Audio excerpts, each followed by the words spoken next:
감사 때 벌어진 일이에요. 그러니까. 예, 기가 막힙니다. 예, 좀 참고로 이 사건을 이해하려면은 예. 한겨레 신문의 김남일 기자가 쓴 어제자 기사를 한번 읽어보실 필요가 예. 있는데요. 예. 아까 이제 그런 맥락인데 이게 준공 검사 조서라고 나오는데 이 준공 검사 조서라고 하는 게 뭐냐면 모든 공사를 원래부터 이제 국가적인 계약을 한 다음에 설계를 한 다음에 설계에 따라서 시공을 해야 하잖아요. 네. 설계에 따라 그렇죠. 시공. 예. 그리고 이제 준공을 맡아요. 맞습니다. 이 준공이라고 하는 것은 뭐냐면은 그 공사의 품질과 안전을 다 종합한 거예요. 그러니까 어디에 무엇을 했고 거기에 뭐 얼마가 들었고 이런 게 다 나오는 거예요. 그 준공 검사 도면과 조서가 있어야 예. 정확하게 그것을 결산을 그렇죠. 할 수가 있는 예, 거죠. 예. 근데 이 공사는 완전히 거꾸로 시행됐잖아요. 뭐 촉급하다는 이유로 네. 관저공사가 촉급하다는 얼토당토하는 이유로 거꾸로 됐어요. 시공부터 하고 네. 그다음 막 계약하고 네. 그러면서 시공 봐가면서 설계도 고쳐가고 이게 완전히 거꾸로 막했네. 예, 막한 거죠. 네. 정말 이건 막한 거죠. 예.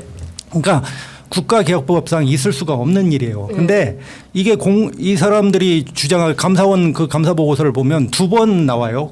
그 준공검사 조서라고 하는 게 이게 관저 공사가 1차 계약과 2차 계약으로 이렇게 이루어져요. 예. 근데 1차 계약은 7월 1일 날 있었고 왜냐하면 돈이 마련이 안 돼 있었잖아요. 그러니까 돈이 마련이 안 됐으니까 돈이 없는 상태에서 공사부터 들어가는 게 얼마가 들지도 모르고 예, 얼마가 들지도 모르고 무조건 공사를 시작한 거예요.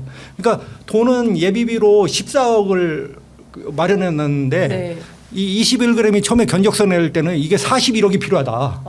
그건 뭐 말이 안 되잖아요. 예, 예. 그러니까 이게 완전히 거꾸로 된 거예요. 그래서 이제 1차 그 준공 처리 조서를 22년 7월 21일 날 작성을 해요. 근데 이게 이제 가짜죠. 허위죠. 이게 여기에 그 준공검사 1차 돈을 준 다음에 이렇게 하는데 이것이 전혀 그 말하면 소위 말해서 우리 가라라고 하죠. 가라. 일본 말로. 일본말 쓰면 안 됩니다. 어제 한글날이었어요. 제가 이제 가짜로? 속칭 네. 그렇게 하고 그다음에 또 이제 2차 준공 내역서 준공 조서라는 걸 8월 26일 날 이번에 이렇게 내는데 이것도 정확하게 1차 준공 검사 조서와 마찬가지로 실제 공사 내역을 반영을 못 해요. 그러니까는 이 공사가 발주처가 중요한 게 발주처예요. 이 발주처는 행안부예요. 발주처가 공사를 했으면 원래 그 시방서도 있어야 되고 설계서도 있어야 되고 그래서 정확하게 국가 계약에 따라서 뭐 미장공사에 얼마 뭐 철골공사에 얼마 뭐가 들어가고 자재는 뭐가 들어가고 네. 이런 게 다 있어야 그렇죠. 되잖아요. 예. 그래야 그 나라 돈이 제대로 관리가 맞습니다. 되는 거잖아요. 예. 근데 모든 걸 다 21g이 알아서 하는 알아서. 거예요. 예. 그래가지고 다시 또 8월 26일 날 이 준공 검사 예. 조서라는 조서라는 걸 또 허위죠. 완전히 이게. 와. 예, 가짜로 내는 거죠. 근데 국가개혁법상에 보면은 그 준공검사 조서에 2폐하에 예. 서명을 하도록 돼 있어요. 2폐하에 또. 서명. 예, 예. 그러니까는 반드시 오프라인에 반드시 나와서 예. 자기가 예. 확인하고. 확인하고 예. 뭐 우선 내가 이 조사가 완전히 뭐 잘못됐다는 건 그건 이게 하고 예. 그나마 또 가짜라도 예. 또 서명을 이렇게 해야 되는 거예요. 예, 2폐하에. 근데 여기에 보면은 그 여기 설계업체 이 사람이 이제 주요하게 등장하는데 이 사람도 이제 서명자예요. 예. 근데 이 사람이 얘기하기를 나는 서명하는 날 오라고 했는데 내가 몸이 아파가지고 못 가서 업자가 서명을 해요? 그러니까 업자도 서명하고 네. 공무원도 서명 서명. 같이 다 하는 거예요. 네. 이게 명- 왜냐하면 중국. 병기를 해서. 네. 근데 이 업자는 중요한 업자인데 네. 나는 그날 내가 몸이 아파가지고 못 갔고 네. 그래서 다음에 뭐 해달라고 해서 내가 사인해줬다. 이게 완전히 가짜죠. 모든 게. 그리고 이게 또 웃기는 게 뭐냐면은 사실은 발주처하고 업자들하고 서명을 하면 되는 거예요. 정확한 네. 건. 예, 공사 예. 준공 내역이 네, 나오면. 네, 네. 그러니까 행안부도 이 공사 감독자나 행안부 청사관리본부도 굉장히 찜찜했던 거예요. 왜냐하면 이걸 자기들이 완전히 잘못했다는 걸 누구보다 잘 알잖아요. 그렇겠죠. 왜냐하면 평소에 청사관리를 할 때 이렇게 안 했을 거 아닙니까? 대한민국의 국가공무원 가운데 예. 계약 잘못해가지고 수없이 징계를 당하는데 예. 이 사람들이 이걸 모르겠습니까? 그렇겠죠. 예, 당연히 알죠. 예. 그러니까 자기들이 찜찜한 거예요. 예. 이걸 독박 쓰자니. 예. 안 되겠다. 안 되겠다. 예. 그러니까 비서실도 와서 사인해라. 대통령?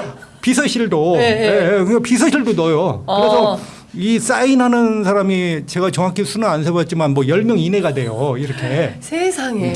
예. 이 공사와 관련해서. 예. 그러니까 이게 모두 국가개혁법 위반이고 예. 나중에 이제 또 설명할 기회가 있을지는 모르지만 제가 이제 법적으로 본다면 이것은 비서실장과 행안부 장관이 이걸 몰랐을 리가 없어요. 이런 파는 구조를 몰랐을 리가 없어요. 네. 그러면 이런 것들을 그러면 왜 이렇게 이루어졌냐? 예. 그 사람들의 어떤 지시가 있어서 이게 공사가 완전 억울해져서 이렇게 온 거 아닙니까? 그렇겠죠. 그리고 이제 허위 준공 검사 조서를 작성하는데 이른 거 아니겠습니까? 그러니까 제가 볼 때는 이건 검찰이나 나중에 정권이 뭐 바뀐다면은 틀림없이 이것은 원전 비리 수사 이상이다. 그래서 원전 비리 이상이다. 예, 행안부 장관과 비서실장은 직권남용 혐의가 적용될 수 있다. 왜냐하면은 이거 공무원한테 의무 없는 일을 누군가 시켰을 거 아니에요. 네. 예? 이 사람들을 다 알고 있는데. 그렇기 때문에 이것은 지금 검찰은 뭐 물론 아무 관심이 없습니다. 아무 관심이 없기 때문에 기대할 건 없는 것이지만 네. 이건 뭐 역사에 네. 반드시 드러날 또 하나의 사실이니까. 그러면은 이상민 장관하고 비서실장은 그러면 누가 책임져야 돼요? 둘 다 책임이 있을 수 있죠. 그러니까 수사를 그렇게 네. 수사를 두고 한다면 네. 두 사람이 저는 직권남용 혐의의 대상이 될 수 있다고 보는 거죠. 이 사건 보면. 개판이에요, 솔직히. 이게 엉망이다. 그러니까 제가 이게 계급한 얘기는 아니고 구용회 논설위원께서 네. 이제 아주 디테일하게 말씀해 주셨고 이거를 오래돼 가지고 까먹으신 분들이 있으니까 태초에 이게 어떻게 시작돼서 뭐 어떻게 네. 흘러갔는지만 제가 짧게 말씀을 드릴게요. 그러니까 죄송합니다. 관조공사가 급한 거 인정. 근데 이제 해필이면은 21g을 선정을 했는데 여기가 코바나 콘텐츠 후원 업체였고 그렇죠. 그러니까 이게 왜 그런데 가장 큰 문제는 여기는 종합 건설 면허가 없는 데예요. 그러니까요. 종합 건설 면허가 없을 거고 인테리어 업체면은 인테리어만 할 수 해야지. 있는데 다른 데를 바지 사실상 바지로 내세워서 종합 건설 면허가 이제 있는 데를 바지로 내세워서 이렇게 들어왔는데 21g이 본인이 이거를 수주를 한 다음에 이 감사원 보고서나 여기 다 나오는 거예요. 하도급을 맘대로 줬어요. 허락을 안 받고. 37개 업체한테 37 자기하고 평소에 거래 관계가 있던 37개 업체한테 하도급을 줬는데 이 사실을 네. 저기 경호처나 뭐 이렇게 행안부에 통보를 안 했어요. 네. 그리고 상당수가 미등록 업체였어요. 그러니까 대통령 관저 보안이 뭐 중요하다고 계속 얘기하고 있잖아. 그냥 뭐 미등록 업체가 이거 누군지도 어떻게 해야 모르고 되는 그냥 거야. 막 노가다 하고 막 망치질하고 막 이러고 있었던 거야. 누가 들락날락 하는지도 하는지도 몰라. 감시도 안 된 거야. 이런 상황이에요. 그러니까 이게. 그리고 그러면 이게 가장 핵심적인 게 누가 이거 추천했냐.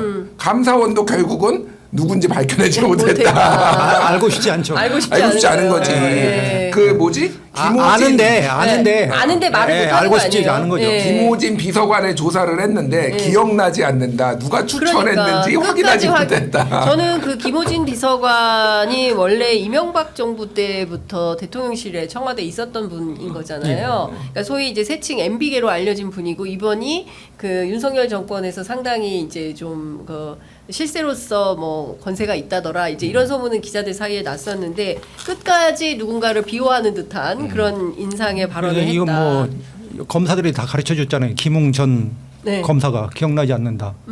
아주 그렇죠. 좋은 그렇죠. 쪽이죠. 아주 좋은 네, 아주 좋은. 거죠. 기억나지 않는다. 그러니까 원래 이게 준공검사 조서를 해야 여기서 사인을 해야 사실 그 다음에 공사비를 나중에 이제 네. 잔금을 치르는 예, 거예요. 예. 물론 중간에 이제 돈을 주지만 이게 없이 잔금을 할 수가 없는 거예요. 그러니까 이 관저공사라는데 36억 원이 들어갔는데 실제로 36억 원이 네. 이게 맞게 쓰였는지 지금 누구도 모르는 거예요. 세상에 그러니까 이럴 수가 있으니까, 감사원이 이게. 추정한 것은 뭐냐면 예. 자기들이 이렇게 나중에 해봐가지고 36억 원이 들어갔는데 너희들한테 이렇게 그 또 21g의 돈을 다 분배를 했을 거 아니에요. 네네네네. 또 이렇게 받아가지고 네. 그러니까 그 돈을 다 합쳐보고 수익을 가져간 걸 보니까 총액으로 그렇게 따져서 나눠봤더니 21g은 8%가 이익을 가져갔더라. 그래가지고 그렇게 그냥 때려서 예. 그래서 이 정도면 뭐 업계에서 그 유지되는 관행이기 때문에 문제가 안 된다. 여기는 큰 문제가 없을 것으로 사료된다. 이게 이제 감사 여기 얘기 보고서 감사원 보고서 취지가 예. 그런 취지고. 아까 이제 김호진 얘기 네. 나왔으니까 참 이 사람은 앞으로 계속 기억이 안 날 거예요. 반드시 기억이 안 나게 돼 있습니다. 이 사람은. 반드시 기억이 안 나게 돼 있어. 기억 나면 큰일 나니까. 큰일 나니까 이건 기억나면 모르죠. 나중에 이제 또 인생이라는 거 우리가 알 수가 네. 없으니까. 근데 이 사람이 뭐냐면 사실은 공무원이 아닌 거예요. 이 중공검사 조서를 갖다가 사인을 하고 이걸 해야 되는데 나중에 이 사람이 뭐라고 하냐면 중공검사 문제에 대한 이제 보고를 받아요. 저 아까 권준영한테 받겠죠. 네네네. 이거 문제가 있다. 이 네. 문제가 있으니까. 그래서 보고를 받으면서 받고 나서 대답이 뭐냐면 그 막연히 업체 대금을 지급하기 위한 방법을 찾아보라. 그냥 그 얘기만 하는 거예요. 야 업체 어떻게든 업체에 대금을 지급해. 난 중공검사 뭐 모르겠고. 난 모르겠고. 그러니까 빨리 돈 빨리 줘. 돈 줘. 그러니까 이게 정말 이게 가당키나 한 말입니까? 그러니까요. 이게 지금 참 우리 언론들이 네. 너무 어렵다 보니까 이것도 기사를 쓰면 굉장히 어려워요. 사실은 말로 하니까 조금 네. 어떻게 되는 거지. 네. 너무 참 기가 막힙니다. 기가 정말. 막힌 상황입니다. 근데 우리가 정말 100분의 1도 지금 모르는 거예요. 예.